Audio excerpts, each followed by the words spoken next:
Қазақтың бас ақыны Абай Құнанбаев.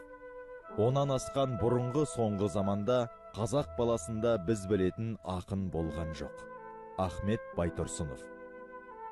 Сағымға оранған сайын дала төсінде алыстан ағараңдаған қос желкен көз арбайды. Бейне бір поэзия мұхитының қиырларына ынтызар жолаушысын күткен алып кемедей қалықтайды. Абай шәкәрі мемориалдық кешен жобасының авторы Бек Ыбыраев бастаған сәулетшілер тобы.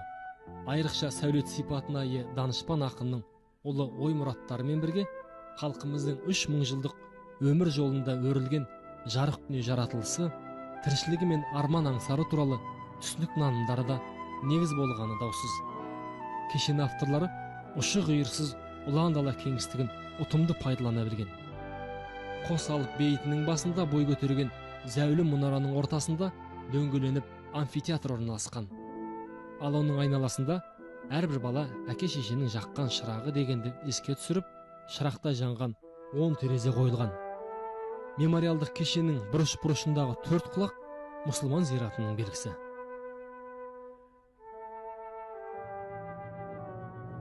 Біз қазір Абайдың маңдайының тері тамған, табанның ізі қалған өмірінің соңғы кезде қаншама асыл дүниелерді, құнды еңбектер дүниеге кірген Жидебайдағы Абайдың үйдің қасында тұрмыз. Қазіргі кезде мұражай қызмет атқарып тұрған бұл үйге бірге сапар шегейік. Ұлы ойшыл өмірінің соңғы 10 жылына куә асыл мұра саналатын Абайдың Жидебайдағы мұражай үйі 1895 жылы ақынның өз жобасы бойынша салынған. 5 бөлмеден тұратын мұражай үйге сан мәрте күрделі жөндеу, қалпына келтіру жұмыстары жүргізілген. Ал 1945 жылы Абайдың 100 жылдық мерейтойына орай оған дейін қыстақ болып келген үй мұражай ретінде қайта жабдықталды. Бірінші бөлме ас бөлмесі. Онда Абай атамыз тек үйді ғана емес, пештердің барлығында қала үлгісі Европаның мәдениеті ретінде салғысқан. Ас бөлмеде қала үлгісіндегі пеш, 2 қазандық орнатылған. Үйі оңаша өзінің отбасы бала-шағасымен осы ас бөлмеде тұрып тамақ ішеді. Ондағы жабдықтар сол ас бөлмеге сай қазақтың көне мына ас сақтайтын дүниеліктері. Онда кебеже, асадал, кебеже, аяқ сияқты, қымыз дегеннен мизол сияқты дүниеліктері, заттары бар. Екінші бөлме қонақ қабылдайтын бөлмесі. Бұл Абай үйіне келетін қонақта есеп болмаған ғой. Біреу келсе, екіншісі кетіп жатады. Бұл үйдің қонағы жыртып айырылады. Мен сол ол келген қонақтың барлығы да әртүрлі себеппен келеді.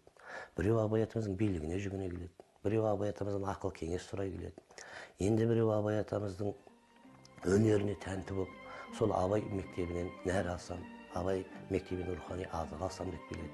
Мен сол келген қонақтардың барлығын шаруасын жаңа қонақ бөлмеде қарсы алып, сол бөлмеде тындырады. Енді келген қонаққа Абай атамыз міндетті түрде қазақпыз ғой, бір дәм татқызбай қайтармайды. Мен сол кезде қашан ас судайын болғанға дейін. Әрі бұл 19 ғасырда Мұхтар Әуезов ағамыз айтқандай, Жидебайда Абай қазақ өнерінің орнасына айналды. Өкіл өнер жастары келеді. Мен ас дайын болғанға дейін бос отырғызбай, тоғызқұмалақ ой ойнатып уақыт өткізеді. Ойын сауық құрады. Мен соның барлығы осы қонақ бөлмеде өткен. Үшінші төргі өзінің жұмыс бөлмесі. Абай атамыз бұл Жидебайда жаңа қазақтың әмеңгерлік салты бойынша Оспанның бәйбішесі Еркежанға ортасы өмірінің соңғы 10 жылын өткізді ғой. Мен сол 10 жылда жазған, тікелеп айтсақ 76 өлеңі, 27 қақылет қара сөзі, орыс ақындар Лермонтов пен Крыловтан аударған 26-27 аудармасы, 2 әні, 130-дан аса еңбегі осы өзінің жұмыс бөлмесінде туындалған. Аузы дуалы ақынның 125 жылдық, 150 жылдық мерейтойлар өтері қарсаңында мұражай күрделі жөндеумен қатар қосымша экспозициялармен толықтырылды. Тұңғыш рет Абай өлеңдері француз тіліне, ал Абай жолы роман эпопеясы Қытай тіліне аударылды. Семейдегі Абай түсетін туысының үйіндегі меншігінде болып кеткен заттар да түгелімен экспозиция сөрелерінен орын тепті. Жалпы мұражайдағы 100-ден астам жәдігердің 70-ке жуығының кемел сөздің кемеңгеріне тікелей қатысы бар.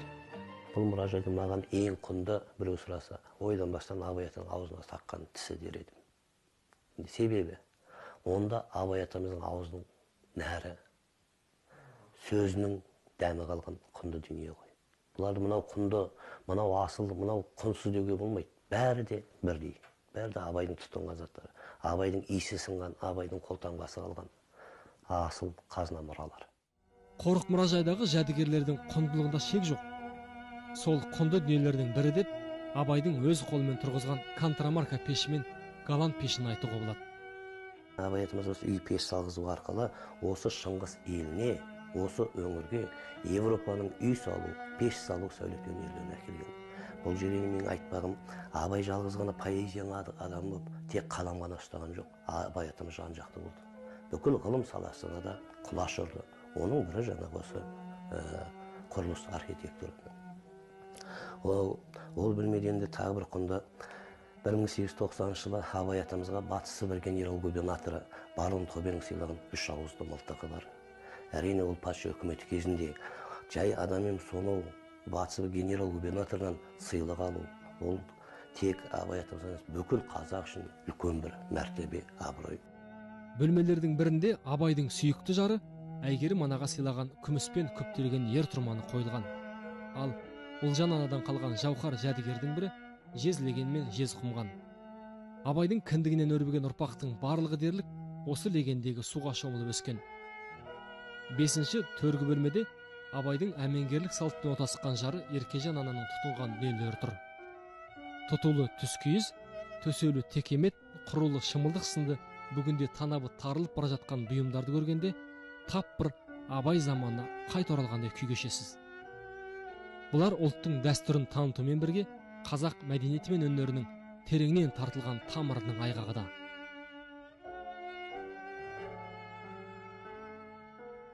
Ұзын дәлізде Абай атамыздың жаңа айтқыдық қой, өмірің соңғы 10 жыл осыны өткізді деп.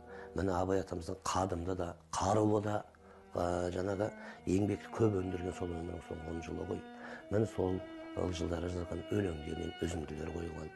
Сонан кейін әр ұлама, әр ірі адамдардың Абай атамызға берген бағалары. Ең алғаш Абай атамызға тұңғыш баға берген 1903 жылы Ахмет Байтұрсынов қой. Абай жай ақын емес, Абай қазақтың бас ақыны деп ол жөнді мақалада жариялады. Екінші Абай атамызға үлкен баға берген Мағжан 1904 жылы. Абай жай ғана ақын емес, Абай ақындардың алтын хәкімі деп ол жөнінде өлеңде арнады. Мен сол сияқты естеліктер. Дәлізде қазақтың қуанышына да, қайғысына да куә қоңыр үнді қара домбыра қойылған. Дәл осы 3 шекті домбыра ақын қолының табы қалған баға жетпес құнды дүниенің бірегейі. Сүйген жары Әйгеріммен түсініспей қалғанда оларды татуластырып, қатынастарын одан әрі қоюлата түсуге себепші болған тілсіз жәдігер бұл. Алыстан ат сабылтып келген арнайы қонақ өзіне ең керектісін ауызғы бөлмеден табады. Кіребер сол жақ қабырғада Абайдың руы, ата тегі, ұрпақтары толық тарқатыла жазылған үлкен шежіреленген. Осы бөлмедегі тағы бір құнды зат ақынның сүйікті інісі Оспан өмірден озғанда Абайдың араласуымен жасатылған құлпытас. Абай атамыз інісі Оспан қайтыс болғанда басына 4 құлақ зират тұрғызады. Өз қолымен құлпытасты ескі араб әрпімен жаздыртып басына қойғызады. Бұл тас ескі араб әрпімен жазылған, мағынасы енді басына Құранның аятын жазғанда әр жағының мағынасы Оспанның басынан байлық өтті, мырзалық өтті, балуандық өтті. Бәрі өтті, бірақ ажалдан қашып құтыла алған жоқ. Адамзаттың барлығының барар жері сол, әр өткен бер өткен мұсылман қауым Аллах акбар айтып өтсін деген мағынада жазылған. Енді бұл тас зират жөнделген соң далада қалмасын деп осында қойылған.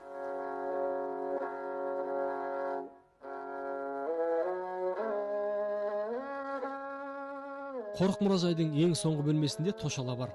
4 баққанды тіреуіш етіп, шатырша түрінде жабылған тошала ауа салқындығын жазда да, қыста да бір қалып ұстайды. Ал қабырғалары таспен қаланған.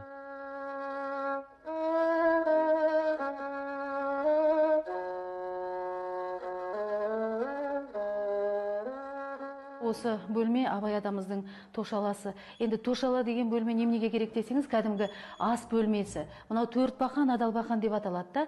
Қыстың күні келген жаңағы соғымның етін Абай атамыздың күтушілері осы үйде сақтаған. Мысалы үшін, мынау 4 бақан, адал бақан деп аталады. Сосын адал бақанның бұтағына соғымның етін ілетті. Әрине оған сыймай жатады. Көлденең ұзын сырғауыл ағаштар тартып еттерді іледі. Сосын мына ортаға қазандықтың астына тобылғы деген қызыл ағашты толтырып үйіп жағып алып, есікті төбені жабады. Жаңағы етті түтінмен ыстайды. Сонда ысталған етің ұзақ сақталып, әрі өте дәмді болады.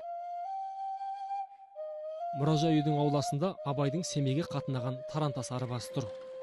Бұл арбамен ақын қаладан том-том кітаптар тасыған. Абайдың зиялылармен кезігіп, ел аралап той-томалаққа барғанына куә көне бүйім осы арба. Тарантаспен қатарласа, Құнанбайдың орыс шаруаларынан алып қалған темір соқасы тұр. Сыртқы қақпадан кіре беріс оң қапталда Ұлы Ойшылдың ақ граниттен кескінделген бюст қойылған. 1968 жылы жасалған тас мүсіннің авторы кәсіби мүсінші Хакімжан Наурызбаев.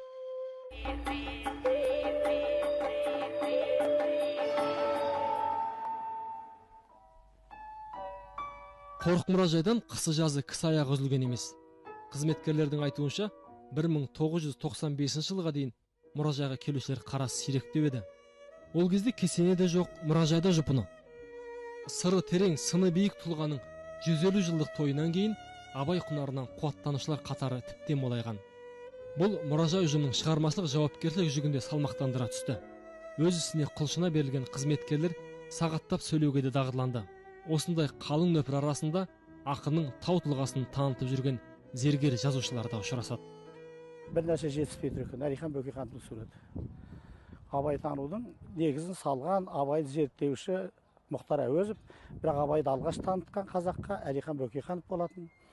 Ол кезде мемлекеттік думаның мүшесі арнайы келіп, Абайдың ұрпақтарымен кездесіп, ұрпақ дегенде Жақсылдар өліп қалған, Ақылбай мен Мағауия Тұрағұлмен кездесіп, Кәкітайға менен арнайы тапсырып, Петербургтан бәрін ұйымдастырып, Абайдың алғашқы жинағын шығарған 9 жылғы Әлихан Бөкейханов болатын. Біз оны айтпай келдік осы уақытқа дейін. Енді ол да біздің қазақтың бас сөзінде аталған болу керек. 100 жылдығы Абайдың алғаш кітабының шығуы. Бұл қазақ әдебиетінің бір бетбұрыс кезеңі, Абайды елге танытқан. Сол Әлекеңнің суреті болу керек бұл жерде, анықтап айтылу керек. Жидебай қазақтың жаңа әдебиетінің қазығы қағылған қасиетті мекен. Қабырғалы қаламгер өзінің мұражайға мың келсе де, жаңа келгенде күй кешетінін айтты. Өлмейтін сөз, өшпейтін қазына қалдырған алыптың бірсыпыра құнды мұраларынан көз жазып қалғаныңыз белгілі. Абай шәкәрімдей тау тұрпатты тұлғалардан қалған сол мұраларды тірнектеп жинап, түбегейлі зерттеп, зерделеп жүрген жазушының өзі қай қырда жүрсе де, өз елінің ұлыларына деген сүйіспеншілігі барынша жоталана көрініс бергендей. Мен тағы бір жазғаным бар, айтып, мақтан десе де болады. Онда айтқам, мен Абайдың тізесіне жеткен кезде, ойлап қараңыз, Абайдың алып қой. Мен оның тізесіне жеткен кезде, қазақтағы бұрынғы соңғы қалам ұстаған жұрттың бәрі менің тобығымда қалады деген. Елестетіп көріңіз, Абай деген алып болатын болса, мен оның тізесіне жете қалсам, иә, ол қалған қазақ тіпті төменде қалады. Ол Абайды асқақтату, Абайды көтеру.